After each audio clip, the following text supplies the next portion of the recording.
kontrahan ng ating dalawang kuponan. Alam nila! Alam nila! Okay, naka-re-entry na! In first blood, mabilisan lamang with the control mula kay Zaida. Ngayon, ang iniisip ko lang, ano ba kukunin na ulti dito ni Sanji? Pwede kasi yung Sipa, pwede rin naman yung ulti mula kay Lancy. Pero nagamit na rin yung Revitalize. And binitawan na rin kagad yung ultimate mula kay Lancy. And Carlito makakuha ng libreng pagong na laban.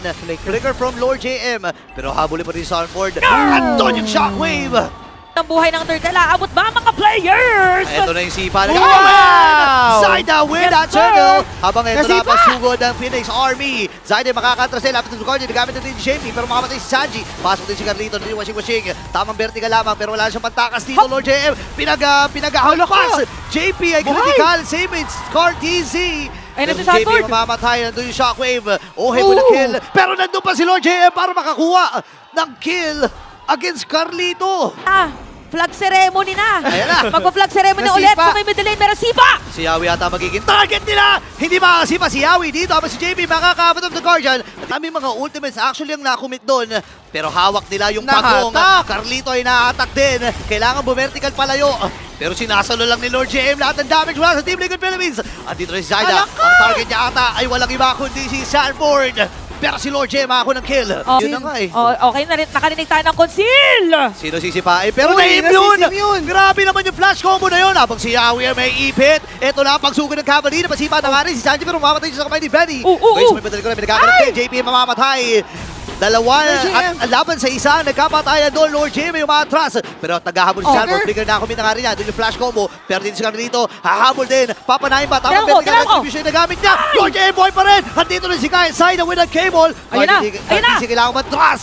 Pero naging stat ng Sky, piercer ni Benny. Itong si Sanford.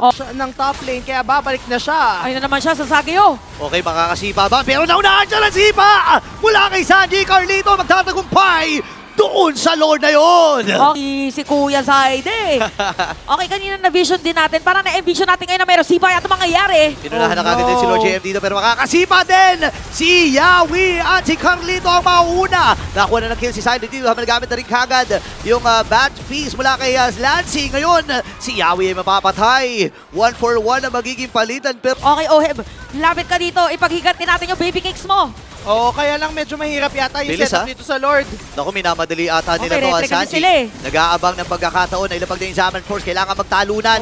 Dito ng Team Liquid Philippines. Habang si Perry na ako na ng kill. Habang si Zaida, na parang magtatagumpay doon sa Lord na yun. Pop yung Immortality. Napakabilis sa kamay. Nakabili kagad ng Immortality bago mamatay. Grabe, paano kaya naging kamay ni Zaida, no? Bumili ng Immortality, tapos kumable pa siya 3, 4. Grabe yun. Ganon kabilis yung kamay ni Zaida. Imaginein mo, ang daming nangyari. Pinindot niya yung retry. Tapos nung patatama na yung... Pagka-retry niya, nag-cable agad siya. Dito, so Lord yun sa may top lane, is this it? Para sa TNC, sabi ni Auntie, kaya naman depensahan. Papayagan ba ng TNC or hindi na? Ang sakit ng mga pokes doon habang pumasok na rin si Sanford pero pinulutan siya ng TNC Pro Team.